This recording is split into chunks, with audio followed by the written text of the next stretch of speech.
Clara squared her shoulders, standing in the narrow aisle with the confidence of someone who believed she was untouchable. "Ma'am," she repeated, her voice carrying over the murmurs of first-class passengers. "I need you to come with me." Naomi Foster lifted her gaze, meeting Clara's stare with a calmness that sent an almost imperceptible ripple through the air. She didn't argue. She didn't raise her voice. She simply exhaled, reached for her bag, and rose gracefully to her feet. As she stepped into the aisle, the first murmur started. A businessman lowered his tablet. The woman sipping champagne in the corner paused mid-sip, her brows knitting together. The tension spread like an invisible current, eyes darting toward Naomi as she was quietly led toward the economy section. Then, just as Naomi was about to step past the last row of first class, a voice cut through the cabin like a blade. "Excuse me, what do you think you're doing?" Clara turned, her breath hitching. David Chen, the senior flight attendant, had stepped forward, his expression unreadable but his authority unmistakable. Clara stiffened. "I'm handling a seating issue, David." David didn't let her finish. His voice was razor sharp. "Naomi Foster has a first-class ticket. Why are you removing her from her seat?" The words sliced through the cabin, and the whispers turned into outright gasps. Naomi said nothing. She didn't have to. Clara's throat went dry. This wasn't going the way she had imagined. Then it got worse. A chime rang from the flight's intercom. A voice, crisp and authoritative, filled the cabin. "This is Captain Wallace. Clara Adams, report to the galley immediately." Silence. Passengers watched as color drained from Clara's face. And then, as Naomi turned ever so slightly, giving her a final glance before calmly retaking her seat, Clara knew. She had just lost everything. Before we dive deeper into this shocking story, let me know where you're watching from in the comments below, and if you love eye-opening stories like this, don't forget to hit that subscribe button and turn on notifications so you never miss a powerful moment like this one. Now, let's get back to it. Miami International Airport was a symphony of movement. A never-ending stream of travelers weaving through terminals, voices blending into an indistinct hum of departure announcements, rolling luggage, and hurried conversations. The scent of coffee and airport disinfectant filled the air, mixing with the distant sound of jet engines roaring outside the massive glass windows. In the middle of it all, Naomi Foster moved with a quiet authority that turned heads without effort. At 42, she carried herself with the kind of effortless confidence that only came from years of success, a presence that didn't need validation from anyone. Dressed in a tailored navy blue sheath dress that hugged her toned frame, she walked with precision, her black stilettos clicking softly against the polished floor. A designer handbag rested in the crook of her elbow, a watch with a sleek platinum band glinting under the fluorescent lights as she checked the time. Her dark brown skin was luminous, her short natural curls perfectly styled, her minimal jewelry a testament to understated luxury. Naomi exuded power, not the kind that needed to be flaunted, but the kind that was simply understood. Clara Adams had been watching her since the moment she stepped into the first-class boarding area. Sharp-eyed, rigid, and immaculately put together in her crisp airline uniform, Clara prided herself on maintaining the exclusivity of first class. She had worked for this airline for nearly 6 years and had seen it all: celebrities, business moguls, entitled socialites, and self-important executives who thought the world revolved around them. But something about Naomi had set off an internal alarm. It wasn't what she was wearing or how she carried herself. It was something deeper, something unspoken. Clara had always believed she had good instincts, that she could tell when someone didn't belong in the rarefied space of first-class travel. She watched as Naomi handed over her boarding pass to the gate agent with a polite nod, her expression calm, unreadable. The agent barely glanced at the pass before waving her through, confirming what Clara already knew: she had a first-class ticket. But still, Clara felt that gnawing discomfort, that inexplicable certainty that something was off. David Chen stood near the entrance of the jet bridge, arms crossed, watching Clara with a practiced neutrality. At 50, he had spent more than 2 decades in the airline industry and had seen plenty of younger attendants make the same mistake Clara was about to make. He could read her body language like a book: the tight jaw, the slight narrowing of her eyes, the way her fingers tapped against her notepad. Clara was scrutinizing the wrong person. David had long ago learned that instincts could be unreliable, that personal biases had a way of masquerading as professional judgment. He had seen first-class passengers in sweatpants treated with deference while others in designer suits were met with suspicion.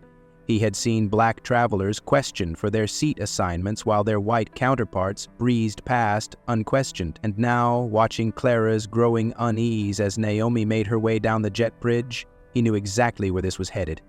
He just didn't know how far it would go. In the cockpit, Captain Eric Wallace was running through his final pre-flight checks, oblivious to the drama brewing outside the cabin.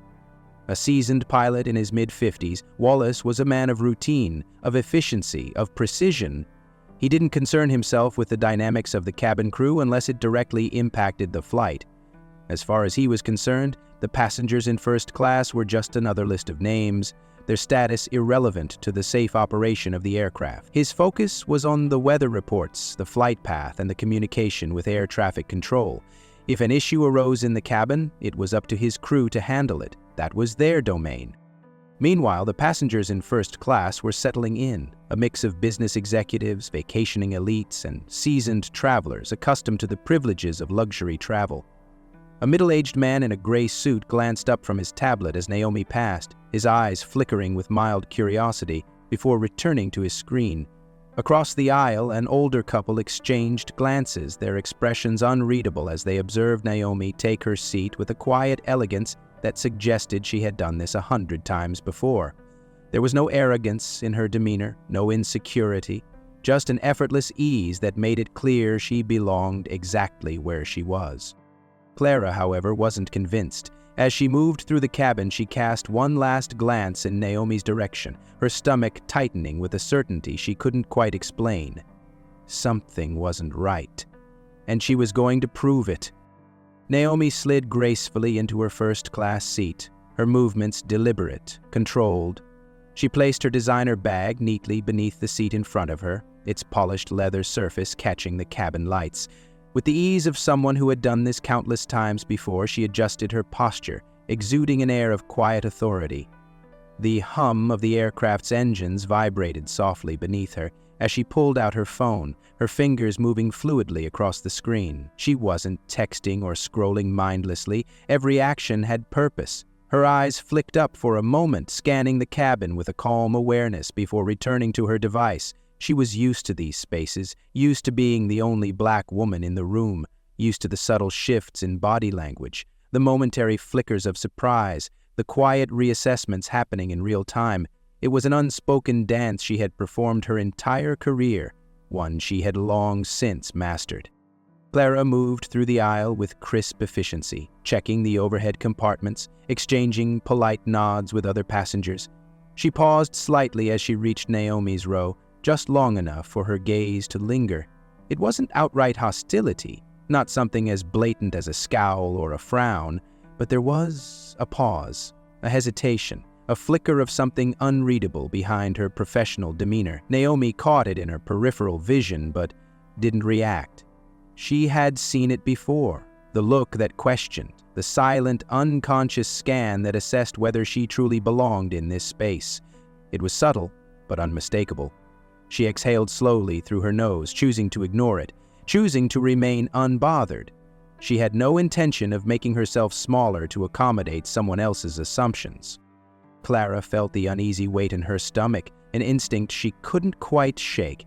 She had done this job long enough to trust her gut, and something about this passenger didn't sit right. Naomi had moved too smoothly, settled in too comfortably. She didn't fumble with her belongings or double-check her ticket like most first-class passengers who weren't accustomed to flying in luxury. She was too at ease. Clara knew the regulars, the elite travelers, the ones who made this their routine. She prided herself on recognizing who belonged, and yet something about this woman, the way she carried herself, made Clara second-guess what she thought she knew. The boarding process continued, filling the cabin with the muted sounds of passengers settling in. The man in the suit across the aisle, mid-40s, silver streaks at his temples, watched the interaction from behind the rim of his reading glasses. His gaze moved from Naomi to Clara, his expression unreadable, his presence quiet but observant. He had seen enough in his years of business travel to recognize when something unspoken was unfolding, though he made no move to intervene. Naomi continued scrolling on her phone, pretending not to notice the way Clara's movements near her row became almost purposeful, as if she were looking for a reason to linger. A deep, steadying breath filled Naomi's lungs before she let it go slowly. She had come here to work, to clear her mind before another high-stakes meeting in New York. The last thing she needed was to be someone's problem before the plane even took off. Clara finally stepped away, though the unease still gnawed at the edges of her mind. She told herself she was overthinking, that she had done her due diligence, but the feeling remained, a whisper of doubt she couldn't quite silence. Clara stopped abruptly at Naomi's row, forcing a polite smile, her voice measured but with a slight edge of forced authority. "Ma'am, may I see your ticket?" The words were soft enough to sound routine, but Naomi knew better. She didn't glance up right away, finishing the message she was typing on her phone before setting it aside, exhaling slowly through her nose as she reached into the side pocket of her handbag. When she finally looked up, her expression remained unreadable, though the knowing glint in her eyes suggested she was well aware of the dynamics at play. Without a word, she handed over the ticket with a slow, deliberate motion, her fingertips barely brushing Clara's as she let go. Clara took it, her grip tightening instinctively as she scanned the details, hoping to find something wrong. Her gaze flickered over the information, her brain searching for an anomaly, an excuse to justify her request, but every detail was correct. First-class seat assignment, fully paid fare, a frequent flyer status that outranked most of the people in the cabin. Naomi belonged here, at least on paper. Clara's brows furrowed as she processed this, her lips pressing into a thin line. Something about it still didn't sit right. She handed the ticket back but hesitated, her fingers gripping it for half a second longer than necessary, as if reluctant to return it. Naomi met her gaze head-on, a flicker of amusement dancing in her dark eyes, as if daring Clara to voice whatever doubt was gnawing at her. The pause between them stretched, just long enough for the energy in the cabin to shift. Across the aisle, the businessman in the suit lowered his tablet slightly, his eyes cutting toward them with quiet interest. A young woman a few rows ahead glanced over the rim of her champagne flute, catching the interaction just in time to see the unspoken tension pass between the two women. A middle-aged couple further back exchanged glances, their expressions unreadable, but their attention had been caught nonetheless. Clara finally let go of the ticket and cleared her throat. "Thank you," she said stiffly before turning on her heel, her stomach twisting with something she refused to name. As she moved toward the galley, she tried to shake the feeling, convincing herself that she was simply being thorough, that it had been nothing more than routine protocol. But as she reached the front of the cabin, she found herself stealing another glance toward Naomi's seat. The woman had already returned to her phone, unbothered, her posture relaxed, but there was something almost expectant about her demeanor. Clara pushed the thought aside and turned her attention back to the other passengers, her professional smile locked in place. The rest of the boarding process moved quickly, the flight attendants ensuring luggage was stowed, checking final seat assignments, preparing for departure. Yet despite the steady rhythm of her duties, Clara couldn't shake the growing weight pressing against her chest. It wasn't just about Naomi.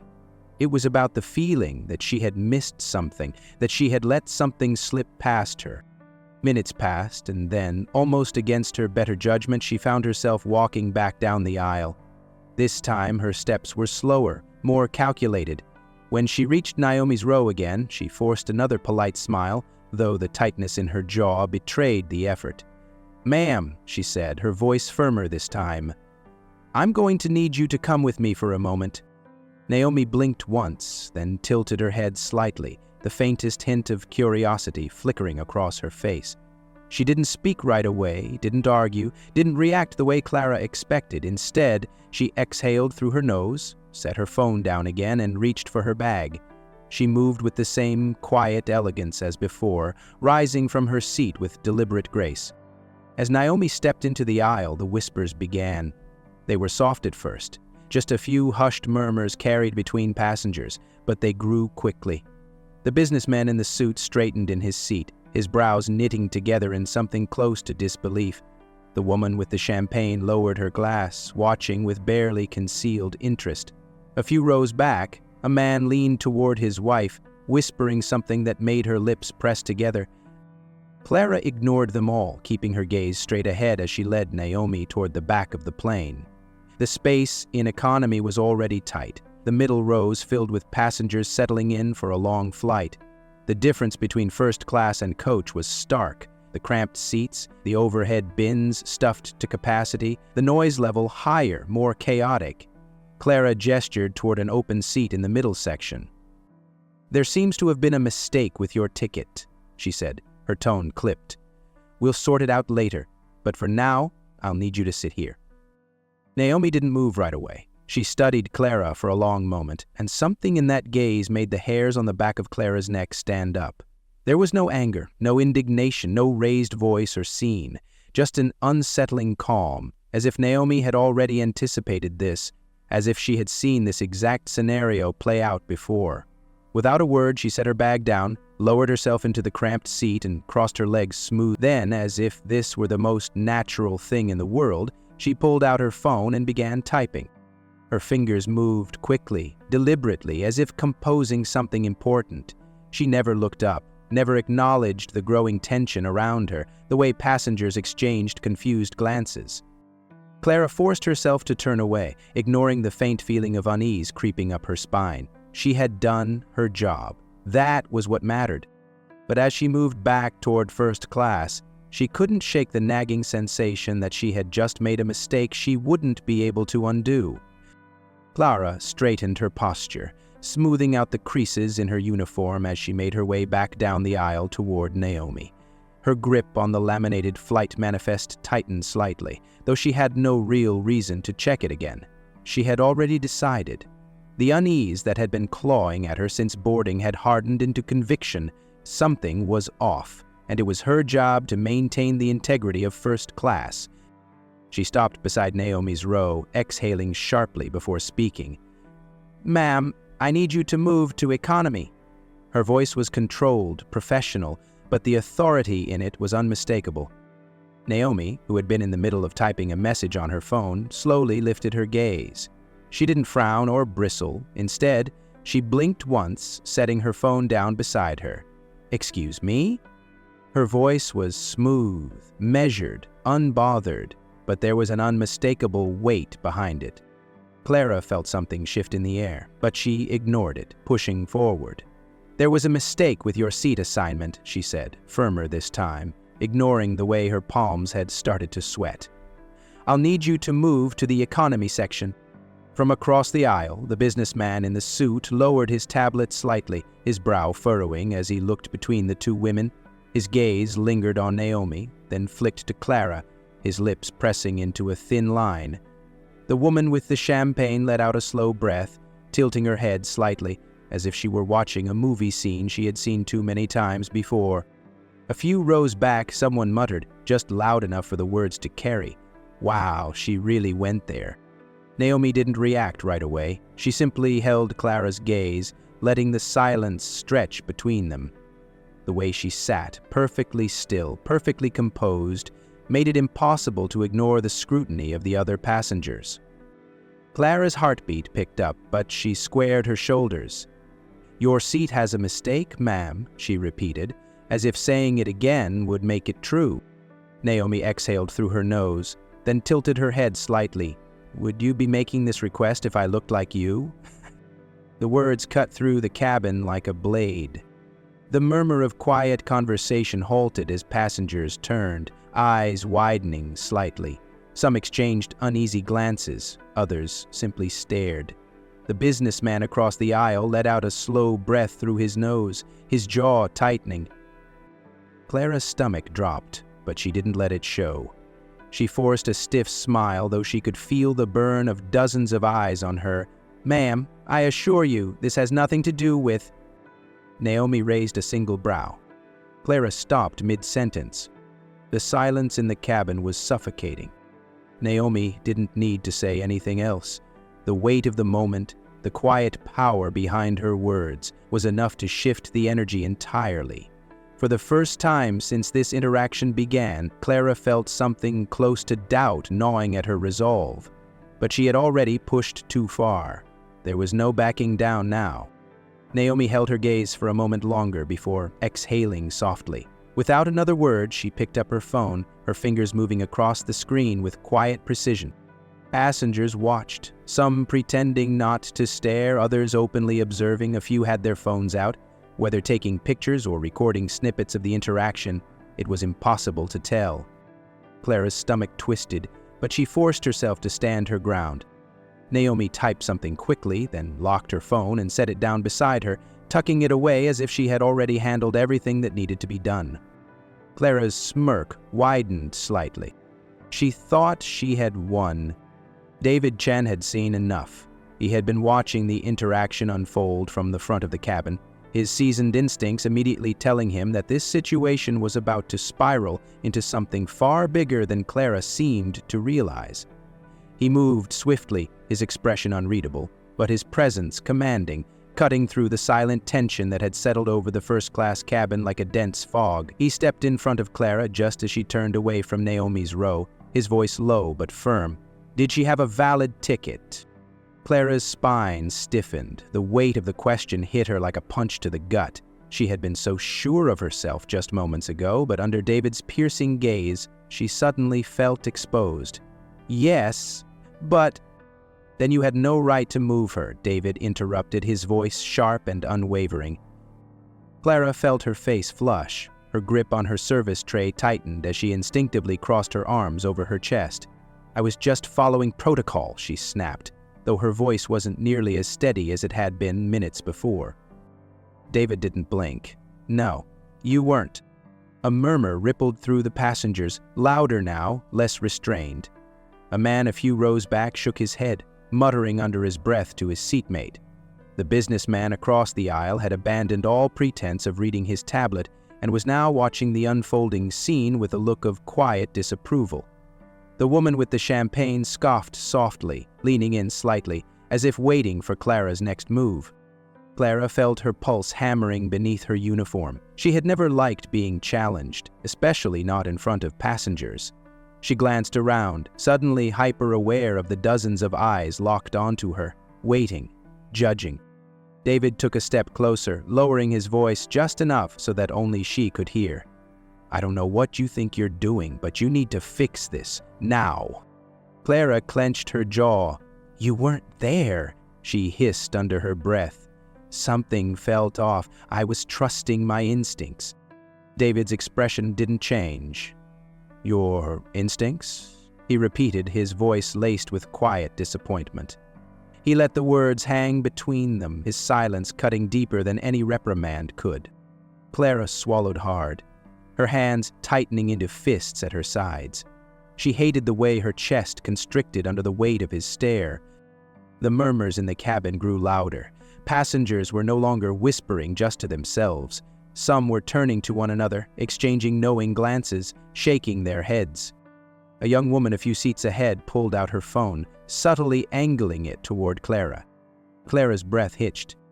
David stepped back, his expression still unreadable.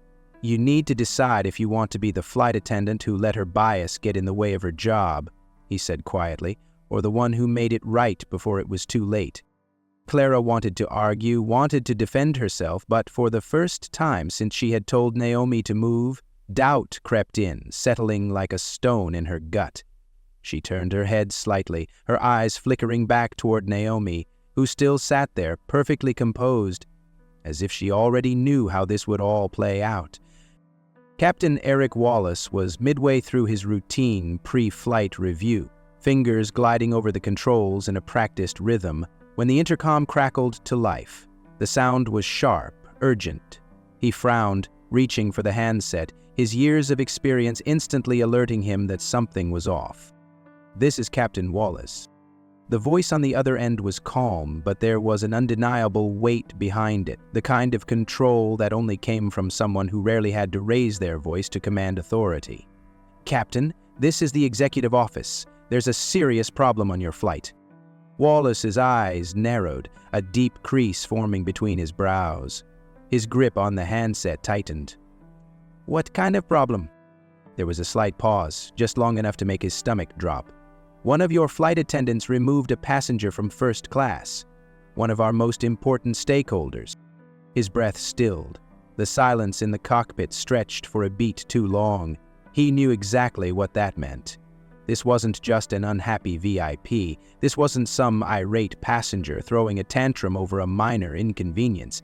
This was an executive-level call, which meant the situation was already spiraling into something catastrophic. His voice came out clipped. "Who was removed?" There was another pause, and then the name landed like a thunderclap. "Naomi Foster." Wallace's heart kicked into high gear. Foster? That wasn't just any name.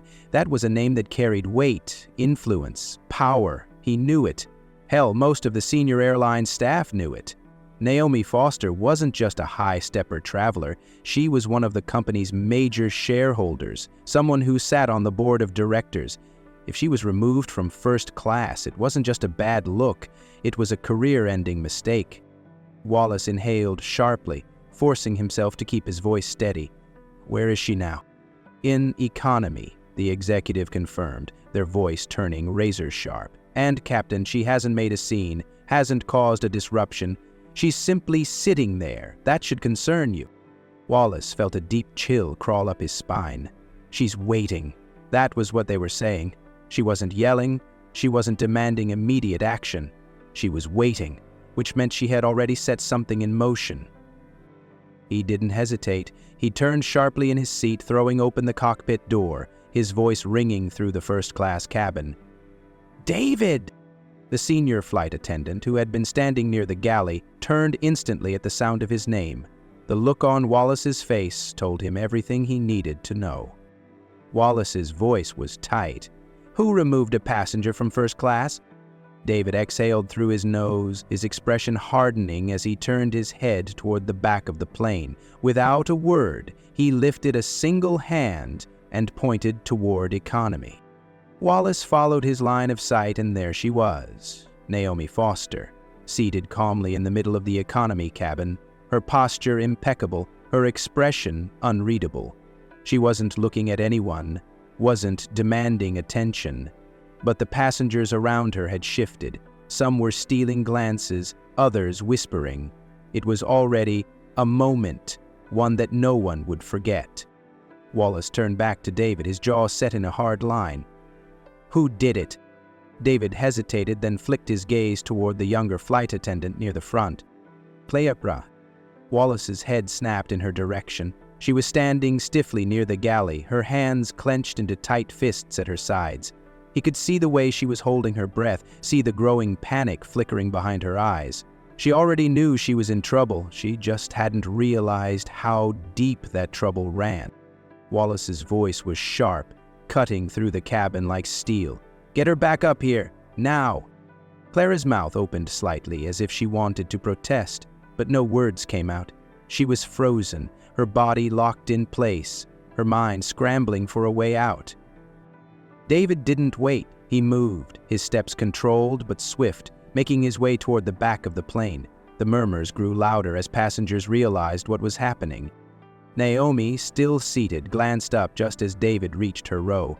She didn't look surprised. She simply lifted her gaze, meeting his eyes with a quiet, knowing patience. David lowered his voice, leaning in slightly. "Miss Foster, I need to ask you to return to your original seat." Naomi held his stare for a second longer before exhaling softly through her nose. She reached for her bag, her movements smooth, unhurried. Without a word, she stood. As she stepped into the aisle, the murmurs in the cabin swelled. First-class passengers craned their necks, watching as she walked back through the plane, reclaiming her rightful space. Clara watched her approach, her pulse hammering so loudly she swore everyone could hear it. Naomi didn't look at her, didn't spare her a glance. And somehow that was worse than any confrontation Clara could have imagined. Clara's stomach twisted into knots as she stood near the galley, gripping the edge of a service cart like it could somehow ground her. The energy in the cabin had changed completely, and she felt it in the way passengers shifted in their seats, the way their murmurs had turned from hushed curiosity to open speculation. They weren't just observing anymore, they were witnessing. David's voice was steady but firm as he addressed Naomi. "Come with me, ma'am." Naomi didn't react immediately. She simply inhaled, slow and controlled, then exhaled as she reached down, retrieving her designer handbag with practiced elegance. Every motion was fluid, deliberate. Without a word, she stepped into the aisle, her heels clicking softly against the cabin floor, her posture as composed as ever. Passengers followed her movements with quiet intensity. The businessman across the aisle leaned forward slightly, his brow furrowed. The young woman with the champagne pressed her lips together, watching closely. And then, it happened. A single, sharp clap. It came from somewhere in the economy section, hesitant at first, but then another followed, then another. A ripple of applause spread through the rows, growing in volume. Some passengers clapped, slowly, deliberately, their expressions unreadable. Others joined in with quiet smirks, nodding toward Naomi as she passed. Clara stiffened, her skin prickling with embarrassment, her chest tightening as if the weight of every single pair of eyes in that cabin had landed directly on her. She forced herself to stay still, to keep her expression neutral, but she could feel the judgment washing over her like a tidal wave. The claps weren't just for Naomi, they were a statement, a public acknowledgement of what had just happened. Naomi, however, didn't acknowledge the applause. She didn't smirk, didn't bask in the moment. She didn't need to. She kept walking, her pace steady, the embodiment of grace under pressure. David led her back through the cabin, past first-class passengers who now seemed far more interested in the situation than their in-flight magazines or pre-departure champagne. Naomi slid back into her original seat as if she had never left, adjusting the strap of her bag and crossing her legs smoothly. David gave her a brief nod of apology before stepping away. Clara, still frozen near the galley, felt the blood drain from her face. She hadn't just lost control of the situation. She had lost the respect of everyone in that cabin. Clara's hands trembled as she stood near the galley, her fingers tightening around the edges of the service cart, her mind spinning. The sound of passengers whispering burned into her ears, every glance, every hushed conversation slicing into her already fraying nerves. Her body felt too hot beneath the crisp uniform, the fabric suddenly suffocating against her skin. She swallowed hard and turned sharply toward David, her voice lower than usual, tinged with something close to desperation. "What's happening?" David didn't look at her right away. He was busy adjusting a stack of napkins on the counter, moving with the deliberate patience of someone who had seen this play out before. Finally, he turned, exhaling through his nose. His voice was quiet but carried enough weight to land like a slap. "You're about to find out." Clara's stomach lurched. The whispers in first class were no longer subdued. They were sharp, cutting, no longer pretending to be discreet. Did she really try to move that woman out of her seat? You saw what happened. There was nothing wrong with her ticket. That's not just some passenger. She handled that like someone who knows she's important. Clara's nails dug into the edge of the cart. Her breathing felt too shallow, too fast. A businessman sitting near the front of the cabin let out a slow, heavy sigh. He didn't even try to lower his voice as he muttered, "Unbelievable." Clara's pulse pounded in her ears. She turned back to David, her voice barely above a whisper. "You're making it sound worse than it is." David's expression didn't change. "No, Clara," he said, his voice edged with something almost like pity. "You made it worse than it is." Her throat felt tight, like something was wedged inside, cutting off her breath. She had spent years perfecting this job, years making sure she was seen as the best, the most professional, the most efficient. But now, in the span of minutes, she was standing in the middle of a disaster of her own making. Passengers were still murmuring, still watching, their expressions ranging from mild curiosity to outright judgment. She had never felt so small. Clara barely had time to compose herself before the intercom crackled to life. The sound made her jump, her nerves already stretched to their limit. Clara Adams report to the galley immediately." The voice was sharp, authoritative. "Captain Wallace?" Her blood ran cold. Passengers turned at the sound of the announcement, their murmurs growing louder, their gazes shifting toward her. Her feet felt heavy as she forced herself toward the galley, the sensation of every pair of eyes in the first-class cabin burning into her back. David was already there, standing near the coffee station, arms crossed. His expression was unreadable, but she could see it in his stance. He already knew. And then there was Captain Wallace. He was leaning slightly against the counter, his arms folded, his eyes locked on her with a stare so piercing it nearly stopped her breath. Clara opened her mouth, but before she could say anything, he spoke. "You've made a serious mistake." His voice was quiet but carried the weight of an impending storm. Clara swallowed, trying to keep her hands from shaking.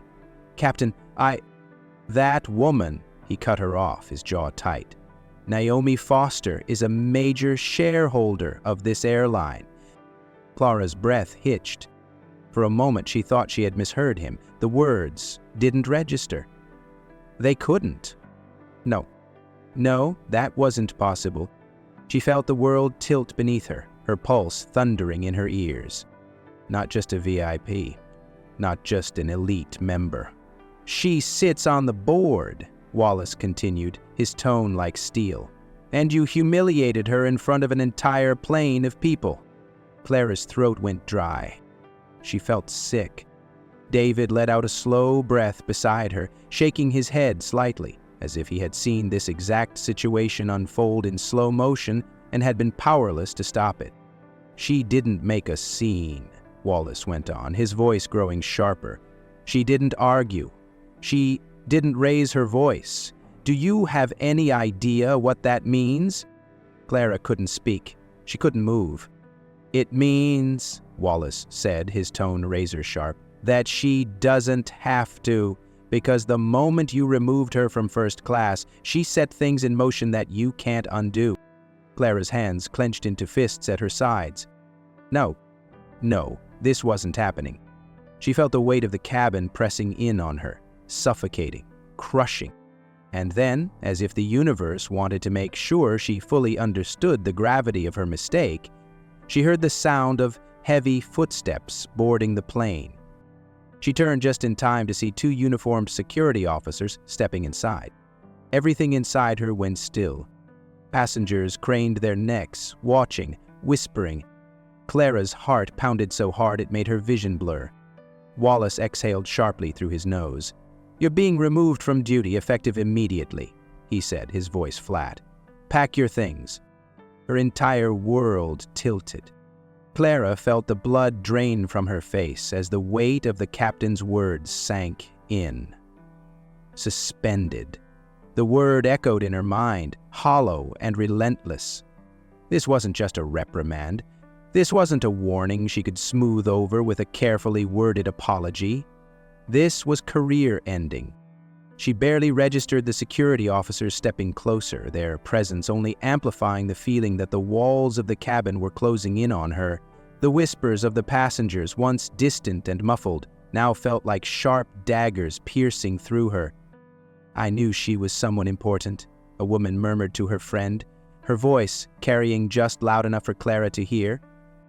A businessman near the front of the cabin let out a slow exhale, shaking his head before nodding approvingly as Naomi retook her first-class seat. "Handled it with class," he muttered, clearly impressed. Clara's stomach twisted violently.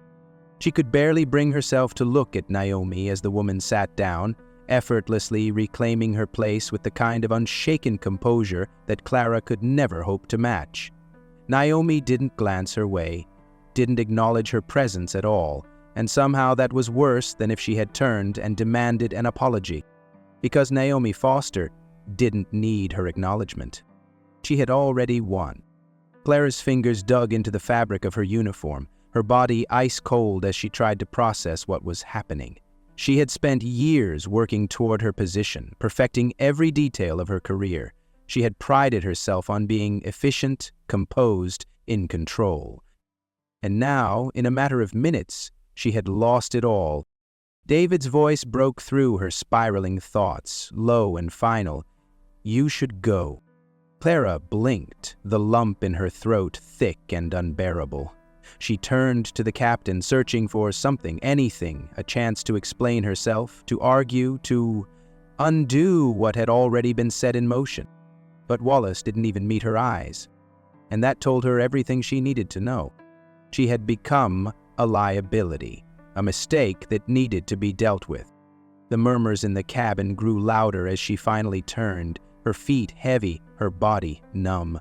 The security officers moved aside, but they didn't need to guide her. She knew exactly where she was going. Out. Passengers tracked her every step, their expressions ranging from barely concealed satisfaction to outright disappointment. A few shook their heads as she passed, a silent condemnation that burned. The humiliation was unbearable. By the time she reached the exit of the plane, her hands were shaking so badly she had to ball them into fists.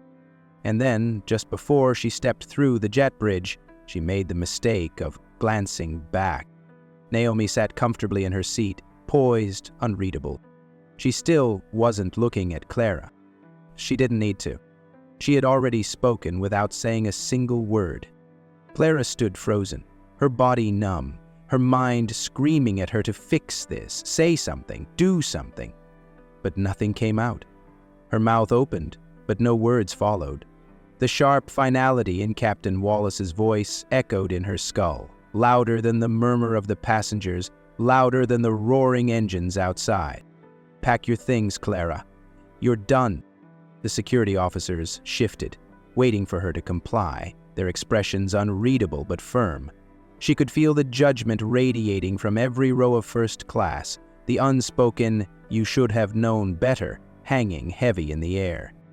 Her breathing turned shallow as she turned stiffly, her fingers barely functioning as she reached for her service apron, unclipping it with jerky movements. Her name tag, the one she had worn with quiet pride for years, gleamed under the cabin lights. She stared at it for a moment too long, as if willing time to rewind, to undo the last 20 minutes, to erase the decision that had led her to this exact moment. Her hands trembled as she reached for her small crew bag, zipping it up with unnecessary force, as if anger could somehow replace the sheer panic rising inside her. This wasn't just about being removed from duty. This was about everything crumbling beneath her feet, her career, her reputation, her certainty that she had been right. She turned toward the aisle, feeling the weight of dozens of eyes on her. No one was speaking now, not a single passenger. The silence was worse than if they had been whispering. It wasn't just the absence of noise, it was the deliberate, pointed quiet. It was the sound of collective judgment. She took one stiff step forward and then another, her body moving on autopilot. The businessman in the suit, the one who had been watching since the very beginning, leaned back in his seat, his arms crossed, his expression unreadable. His eyes tracked her movement, but he didn't say anything. He didn't need to. A woman in the second row pressed her lips together, shaking her head ever so slightly. A man near the exit exhaled sharply through his nose, his fingers drumming against the armrest. The young woman with the champagne lifted her glass, tilting it slightly in Naomi's direction before taking a slow sip, as if silently toasting the victory. Clara swallowed hard, forcing herself not to look back. But she felt Naomi's presence, steady and unwavering, like a monument that would outlast the storm Clara had created herself. As she reached the door, one of the security officers stepped aside, motioning her forward. This was it. The end. She stepped through the threshold, leaving behind the first-class cabin that had once been her domain. And as the door closed behind her, sealing her fate, she realized something terrifying. She had been wrong, and the entire world had seen it happen. Naomi settled back into her seat, crossing one leg over the other, her posture effortlessly elegant. The hum of the plane's engines filled the cabin, steady and unchanging, as if the past 20 minutes hadn't completely shifted the atmosphere. She reached for the glass of champagne that had been set down earlier, lifting it with delicate fingers. The bubbles swirled, catching the cabin lights as she took a slow, measured sip, her expression unreadable. She never had to raise her voice. She never had to demand anything. She had simply existed in her truth, and the world had corrected itself around her. The air in first class was still thick with unspoken words, lingering tension that hadn't quite settled. Some passengers stole quick glances in her direction, their faces holding everything from quiet admiration to silent apologies. Others, like the businessman across the aisle, nodded subtly, acknowledging what had just transpired. He had been watching the whole time, and he knew exactly what had just happened. David passed by her seat, pausing just long enough to offer her a quiet, respectful nod. There was no need for words. She returned the nod slightly, her fingers still lightly wrapped around the stem of her glass. A flight attendant, one of the younger ones, Clara's opposite in every way, approached hesitantly, her voice soft but genuine. "Ms. Foster, is there anything I can get for you?" Naomi met her eyes, sensing the nervousness beneath her professionalism. She didn't let the moment linger, simply offering a small, knowing smile. "I'm just fine, thank you." The young woman seemed to exhale slightly in relief before nodding and stepping away. Naomi took another sip of champagne, letting the crisp, dry taste linger on her tongue. She wasn't interested in revenge. She had no need for dramatic outbursts or fiery confrontations. The only thing she had ever needed was accountability. And today, she had watched it unfold without lifting a single finger. The murmurs in first class had died down, but the weight of what had happened still lingered in the air like a heavy fog. No one had gone back to their books, their movies, or their drinks just yet. They were still processing, still replaying the moment in their minds. It wasn't just about the fact that Naomi had been wronged. It was about how easily it had happened. A woman near the window shook her head slightly, her voice barely above a whisper. How many people face this without power? The businessman across the aisle exhaled through his nose, setting his tablet aside, no longer pretending to be distracted. "More than we'd like to admit," he muttered. A younger passenger, maybe in her 20s, frowned as she glanced toward the now empty spot where Clara had stood just moments before. "The only reason she's back in first class is because she's someone important," she said under her breath. "What happens when it's someone without a title, without connections?" No one had an answer. The truth hung between them, unspoken but undeniable. This wasn't about one bad flight attendant making one bad call. It was about a system that allowed moments like this to happen every single day. The only difference was that this time, the wrong woman had been underestimated.